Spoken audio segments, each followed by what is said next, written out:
Hello everyone, வணக்கம் and welcome to Premi style. இன்றைக்கி பிரேமி ஸ்டைலில் என்னென்னு பார்த்தீங்கன்னா, இது ஒரு லாங் ஓவர் டியூ வீடியோ. இது சேரான ஒருத்தவங்க வந்து 2 பாயிண்ட்டை பற்றி கண்டிப்பாக நீங்கள் வீடியோ போடணும் சிஸ்டர் அப்படின்னு சொல்லி லைவில் கூட அவங்க சொல்லியிருந்தாங்க. ப்ளஸ் ஒரு சில வீடியோலாம் அவங்க கமெண்ட் போட்டிருக்காங்க. ஸோ அந்த வீடியோ தான் இது. என்ன அப்படின்னா 2 பாயிண்ட் அவங்க கொடுத்துருந்தாங்க. ஒன்று வந்து ஓல்டேஜ், இன்னொன்று வந்து பிளானிங் ஃபார் ஃபினான்ஷியல் சேஃப்டி. இந்த 2 பாயிண்ட் தான் அவங்க கேட்டது. ஸோ ஓல்டேஜை பொறுத்த வரைக்கும், என்னை பொறுத்த வரைக்கும் health, wealth and the relationships. ஓகேங்களா? ஸோ ஹெல்த்துன்னும் போது இப்போல்லாம் நிறைய வந்துருச்சு. இதை பற்றி நான் ரொம்ப இதாக சொல்ல வேண்டியதில்லை, நிறைய இருக்குது. So you take care of your health today and tomorrow it will care for you. இன்றைக்கி நம்ம உடம்பை பார்த்துக்கிட்டா நாளைக்கு நம்ம உடம்பு நம்மளை பார்த்துக்கும். ஓகேங்களா? ஸோ இவ்வளோ தான் ஹெல்த்தை பற்றி. So take care of your health, care for yourself. You have to take care of yourself first before you can take care of anybody else. அது வந்து I'm emphasizing on that. Take care of yourself first. Second வந்து wealth வரும்போது இது நிறைய சொல்லலாம். Especially அப்ராடில் இருக்கிறவங்க, நீங்கள் சம்பாதிக்கிறது உங்கள் வீட்டில் இருக்கிறவங்களுக்கு கண்டிப்பாக அது வந்து தெரிஞ்சிருக்கணும். பிகாஸ் ஃபினான்ஷியல் சேஃப்டின்றது வந்து உங்கள் கூட இருக்கிறவங்களுக்கு தெரியல அப்படின்னாக்க then something happens to you, அவங்களுக்கு தெரியல அப்படின்னா it's going to be a problem. அது எஸ்பெஷலி இன் திஸ் கண்ட்ரி. அதாவது வெல்த்துன்னு வரும்போது இது வந்து it has to be under your control and don't give access to somebody else other then your wife. ஒரு family அப்படின்னாக்கா அந்த ஃபேமிலிக்குள்ளே இருக்கணும் அது. ஓகேங்களா? நீங்கள் உயிரோடு இருக்கிற வரைக்கும் உங்களோட வெல்த்து உங்ககிட்ட தான் இருக்கணும். அதை வந்து நீங்கள் சேஃபாக பார்த்துக்கணும். அது வந்து ரொம்ப ரொம்ப முக்கியம். Don't lose control. Once you are gone it can go to anybody. ஓகேங்களா? உயிரோடு இருக்கிற வரைக்கும் நீங்கள் வந்து அந்த இதை தான் உங்ககிட்ட தான் இருக்கணும். அது வந்து finance. So earn well, work hard, play hard அப்படின்ற மாதிரி, work hard, save hard, play hard அப்படின்னு கூட வச்சுக்கலாம். ஸோ அது வந்து ஃபைனான்ஸ். ரிலேஷன்ஷிப்பை பொறுத்த வரைக்கும் இப்போ வந்து ஒரு ஃபேமிலி இருக்குது. ஃபேமிலியில் ஒரு 2 குழந்தைங்க, அம்மா அப்பா. இப்போ என்ன ஆச்சு அப்படின்னாக்கா கல்ச்சரல் வந்து நல்லா ஷிஃப்ட் ஆகிட்டுருக்கு. There's a lot of cultural shift is going on. முன்ன வந்து இப்போ பேரண்ட்ஸ் என்ன அப்படின்னா நிறைய பேர் வந்து தனியாக இருக்காங்க. Mentally they are really bothered by it. அதாவது இப்போ வந்து ஒரு பேரண்ட்ஸ் இந்தியாவில் 2 குழந்தைங்க இருக்குது, 2 குழந்தைங்க 3 குழந்தைங்க, யாராக இருந்தாலும் சரி, எத்தனையாக இருந்தாலும் சரி, நல்லா படிக்க வச்சாங்க, காலேஜ் போனால் சூப்பராக கல்யாணம் பண்ணாங்க, பிள்ளைங்க அப்ராட் போகிறாங்க, பேரண்ட்ஸ் ஆர் வெரி ஹாப்பி. எல்லாம் அப்ராடில் போகும்போது அவங்களுக்கு வயசாகுது. இப்போ அங்கே இருக்கிற வீட்டில் அவங்க தனியாக இருக்கணும். அப்படி வரும்போது அவங்க நல்லா தான் இருப்பாங்க. ஆனால் சுற்றி இருக்கிறவங்க அவ்வளோ கஷ்டப்பட்டு 4 பிள்ளைய படிக்க வச்சான், அவ்வளோ கஷ்டப்பட்டு அந்த 2 குழந்தைங்கள பண்ணான். 2 அமெரிக்கா, லண்டன்னு போயிட்டு இருக்குது. இதைப்பா இந்த ஆளை பார்த்துக்க யாருமே இல்லை அப்படின்னு சொல்லி கூட இருக்கிறவங்க கிளப்பி விட்டுருவாங்க. ஸோ இதில் வந்து நீங்கள் வந்து எப்படி உங்கள் ரிலேஷன்ஷிப்பை நீங்கள் வந்து மோல்டு பண்ணுறீங்கன்றது ரொம்ப முக்கியம். Friends, family, children, what ever, mould your relationship. அந்த மாதிரி நீங்கள் வந்து மோல்டு பண்ணணும். நாளைக்கு என் பிள்ளைங்க இல்லை அப்படின்னாலும், ரெண்டாவது வந்து பிள்ளைங்க நம்மளை விட்டு போயிட்டாங்க அப்படின்னு சொல்கிறத விட, காட் கிரியேட்டட் அ ஃபேமிலி. நம்ம குழந்தைங்க நம்மக்கிட்ட வரும்போதே கடவுள் வந்து நம்மளுக்கு வந்து he gave you a responsibility. God gave you a responsibility to raise a good human being for the community, for the world, for the country and everything. You can go on and on. So it's a responsibility of raising good human in the community. And once they flourish, they go out, you be happy. You create other relationship. நம்மளோட age லெவலில் நம்ம வந்து இன்னும் ரிலேஷன்ஷிப்பை நம்ம கொண்டு வரணும். Be thankful for people in your life. ஒரு சில ரிலேஷன்ஷிப்லாம் நம்ம வந்து நம்ம ஹாப்பியாக இருக்கிற மாதிரி நம்ம பார்த்துக்கணும். ரெண்டாவது வந்து நம்ம குழந்தைங்க வந்து நல்லா வளரணும், நல்லா இருக்கணும் அப்படின்றதுலாம் it's normal. But I will tell you one thing, your children are not going to be taking care of you. அதை வந்து நீங்கள் எழுதி வச்சுக்கலாம். Some children do, which is great, good for you. But most children கண்டிப்பாக வந்து visit பண்ணுவாங்க, இது பண்ணுவாங்க, but they cannot take care of you because they are living their life. Okay? அதனால நம்ம ஏஜ் லெவலில் நம்மளுக்கு ஒரு ரிலேஷன்ஷிப்பு, நம்மளுக்கு ஒரு கம்யூனிட்டி அந்த மாதிரி நீங்கள் வந்து க்ரியேட் பண்ணிக்கணும். அப்போ வந்து உங்களுக்கு வந்து நீங்கள் பேசலாம், பண்ணலாம், தனியாக இருக்க தேவையில்ல. அதனால தான் இந்த லைஃப்பை நீங்கள் ஆக்சுவலாக நீங்கள் வந்து கொஞ்சம் அப்படியே மேலே வரும்போது யூ காட் டு பி ஒரு மாதிரி நல்ல ஒரு இதாக இருக்கணும். அதே மாதிரி ரிலேஷன்ஷிப் வந்து have a good connection with people, அவ்வளோதான். Be thankful, have good connection, don't go into details. You don't need their details.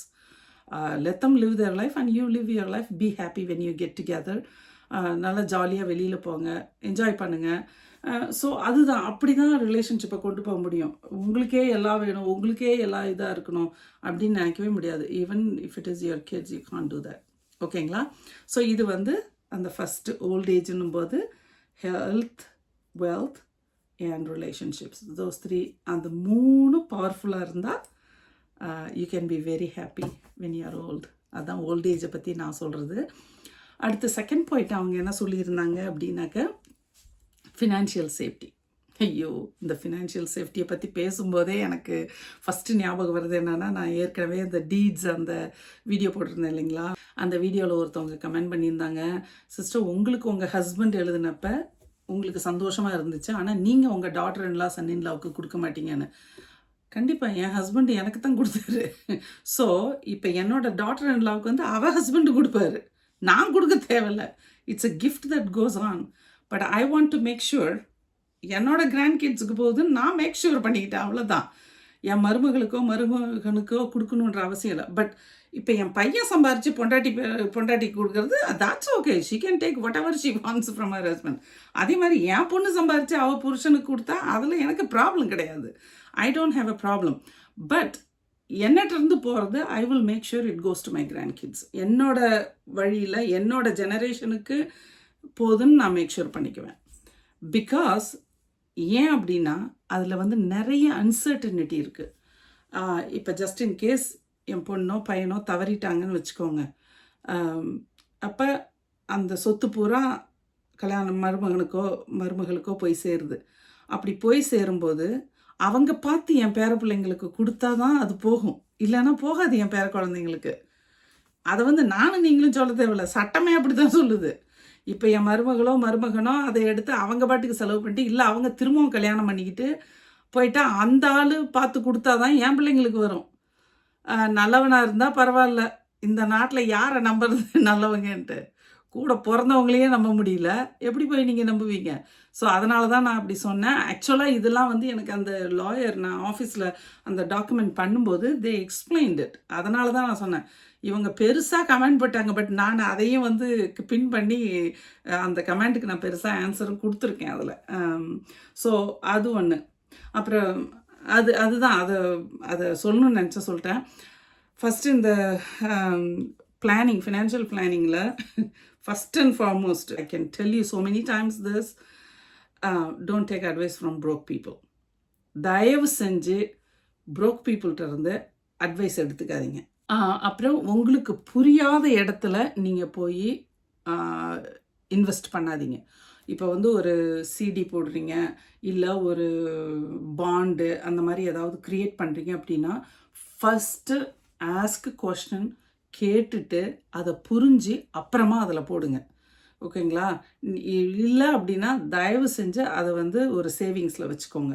அப்புறம் சேவிங்ஸ்லேயும் நிறைய காசு வச்சுருந்தா அதுக்கெலாம் நிறைய ரூல்ஸ் இருக்குது. அதையெல்லாம் தெரிஞ்சுக்கிட்டு தான் நீங்கள் எதையுமே அப்படி வைக்கணும். ஓகேங்களா? அப்புறம் அதே மாதிரி ஒரே இடத்துல எல்லா காசையும் போட்டு வைக்காதீங்க. You have to டிவர்சிஃபை.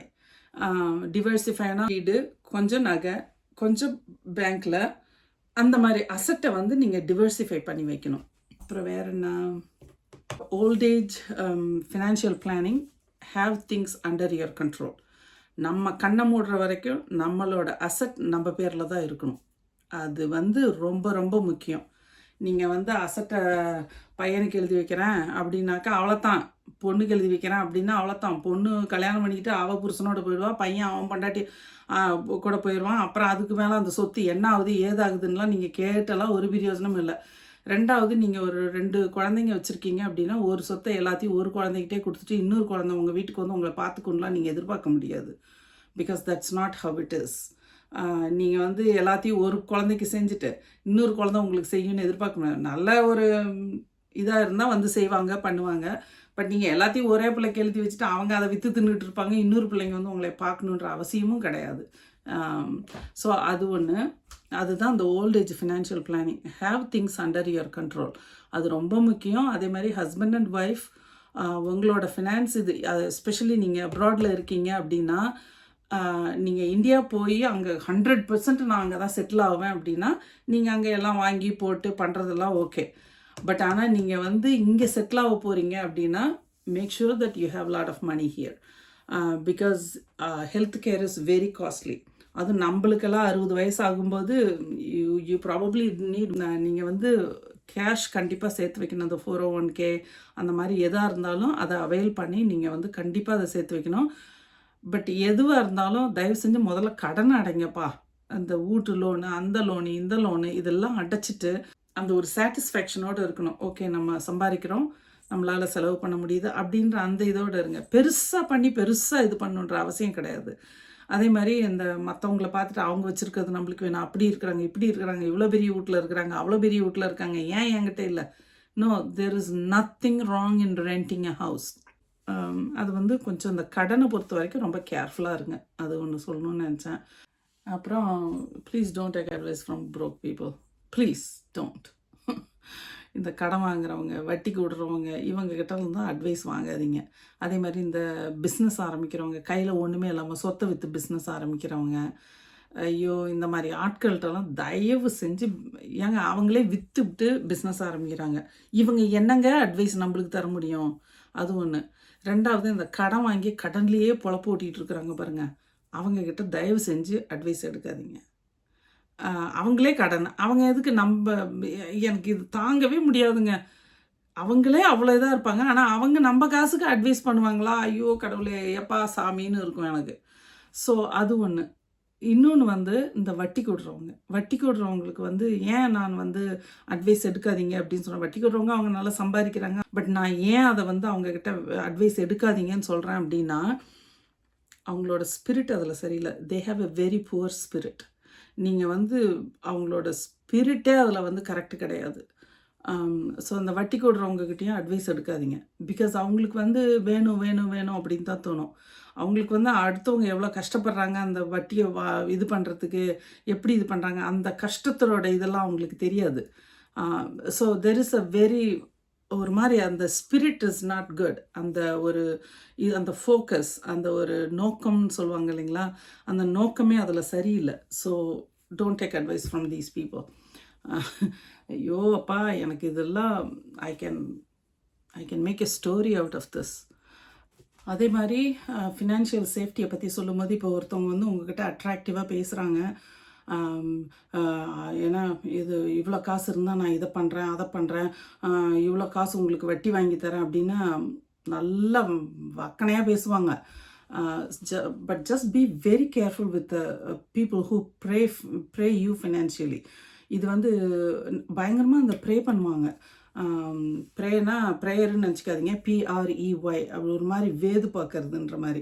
அவங்கெல்லாம் வந்துட்டு இப்போ வந்து அதெல்லாம் இந்த மாதிரிலாம் நிறைய ஏமாற்று விஷயம்லாம் நடக்குது. அதனால் அதை ரொம்ப கேர்ஃபுல்லாக இருங்க. பட் அந்த லாங் ரன் இந்த மாதிரி ஏமாத்துறவங்க நல்லா இருப்பாங்கன்னுலாம் சொல்ல முடியாது. அந்த ஃபேமிலியில் நீங்கள் பார்த்தீங்கன்னா ஏதாவது ஒரு பெரிய குழப்பம் இருக்கும், குழப்பம் இல்லாமல் இருக்காது. So be very careful when you do those things. அது வந்து ரொம்ப ரொம்ப it's very hard life. Financial சேஃப்டின்னு வரும்போது ஓரளவு நீங்கள் வந்து ஒரு எமர்ஜென்சி ஃபண்டு சைடில் வச்சுக்கோங்க. ஏன்னா வந்து டக்குன்னு நம்மளுக்கு ஒரு பைசா வேணும் அப்படின்னா, ஒரு எமர்ஜென்சிக்கு ஏதாவது ஒன்று வேணும் அப்படின்னா நம்மளுக்கு அந்த ஆக்சஸ் இருக்கணும். அந்த ஒரு ஃபினான்ஷியல் சேஃப்டிக்காக அதை வச்சுக்கோங்க. டிவர்சிஃபை பண்ணுங்கள். அப்புறமா வந்துட்டு கடன் தயவு செஞ்சு வச்சுக்காதீங்க. கடன் வச்சிட்டு இருந்தீங்கன்னா உங்களால் ஒன்றுமே பண்ண முடியாது.